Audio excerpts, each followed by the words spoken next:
So hello বন্ধুরা, আবার একটা নতুন ভিডিও নিয়ে চলে এসেছি। তো দুদিন আগে তোমরা জানো যে গণেশ চতুর্থী ছিল, এটা হচ্ছে সেদিনকেরই ব্লগ।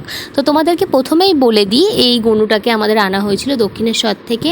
যখন হচ্ছে গোপালকে তোমাদের দেখিয়েছিলাম এর আগের ব্লগে, তো গোপালকে আর এই গণেশটাকে আমাদের নিয়ে আসা হয়েছিল দক্ষিণেশ্বর থেকে। তো চলো আজকে তোমাদের পুরো ব্লগটা শেয়ার করি। বেশি বড় ব্লগটা না, ছোটো করেই করেছিলাম। তো এই যে মা স্নান টান করে ওকে স্নান করাতে শুরু করে দিয়েছিল, দেখতেই পাচ্ছ। ওকে ভালোভাবে সব পুরোভাবে ক্লিন করে তারপরে হচ্ছে মা এক এক করে দুধ দিয়ে তারপরে জল দিয়ে স্নান করে দিচ্ছিলো। এই যে তোমাদেরকে দেখিয়ে দিলাম। মা নিজেকে ভিডিওতে নিতে বারণ করছিল, তাও তোমাদের একটুকুনি দেখিয়ে দিলাম। তারপরে এই যে পেছনে লাইটিংটা দেখতে পাচ্ছ দাদা লাগিয়ে দিয়েছে। এখানেই হচ্ছে সবসময় গণেশ বসে থাকে। ওটা হচ্ছে ওর আলাদা আসন, যেহেতু অনেকটাই তো বড় আর আমাদের আসন অতটা জায়গাও নেই, ওর জন্য আলাদা করে ওর জন্য আসন করা। আর আমি হচ্ছে দুটো বেলুন লাগিয়ে দিয়েছিলাম ওখানে, দেখতে পাচ্ছ, যেহেতু ওর জন্মদিন বলে কথা। তো এই যে মা ওর আসনটাকে সাজিয়ে নিয়ে ধান দুব্বো দিয়ে ওকে বসিয়ে দিল ওর আসনে। আর আমাদের একটা ছোট্ট গণেশ ছিল, ওকেও তোমাদের দেখিয়ে দিলাম। আর তোমাদেরকে একটা জিনিস দেখাই, সেই মনে আছে আমি বড় কাছারি থেকে একটা ক্লে কিনেছিলাম। ক্লেটা দিয়ে এই যে এই গণেশটাকে আমি বানিয়েছি, গণেশটা আর ইঁদুরটাকেও বানিয়েছিলাম। কেমন হয়েছে অবশ্যই কমেন্ট করে জানিও। যেইটুকুনি পেরেছি চেষ্টা করেছি। তো এই যে ওকে ভালোভাবে ওদেরকে বসিয়ে দিয়েছি। তো আমাদের ঘরে বেসিক্যালি দুটোই গণেশ ছিল, আর ওটাকে তো আমি বানিয়েছি তোমাদেরকে বললাম।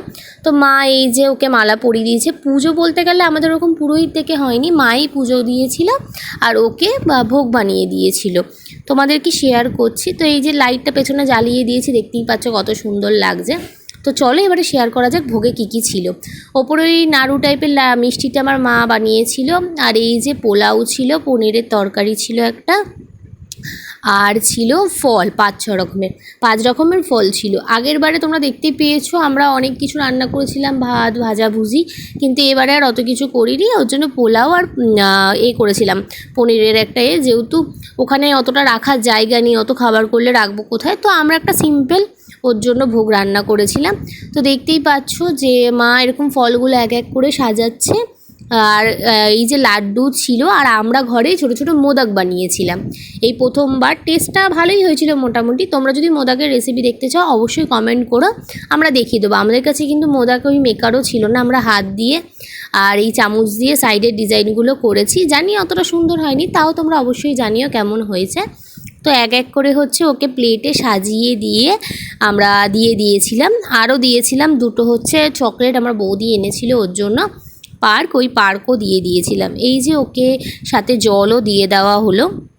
তো দেওয়ার পরে চলো তোমাদেরকে দেখাই যে আমরা কি কি প্রসাদ খেয়েছিলাম। সো মা বাড়িতে হচ্ছে কিছু ভোগ দিয়েছিল, যেটা হচ্ছে ফ্রাইড রাইস হচ্ছে আর পনিরের তরকারি। আর বাবা হচ্ছে যেখানে কাজ করে ওখান থেকে ভোগ এনেছিল, ওখানেও গণেশ পুজো, ওখান থেকে খিচুড়ি, লাবড়ার তরকারি, ফ্রাইড রাইস, আলুর দম আর হচ্ছে পায়েস নিয়ে এসেছিলো। তো ভিডিওটা তোমাদের কেমন লাগলো অবশ্যই like comment share and subscribe করে জানাবে। আর সাবস্ক্রাইবের পাশে যে বেল আইকনটা আছে ওটা অবশ্যই ক্লিক করতে কিন্তু ভুলো না, যাতে তোমরা এরপর আরও নতুন নতুন ভিডিও দেখতে পাও। চলো দেখা হচ্ছে নেক্সট ভিডিওতে, ততদিন ভালো থেকো, সুস্থ থেকো, টাটা।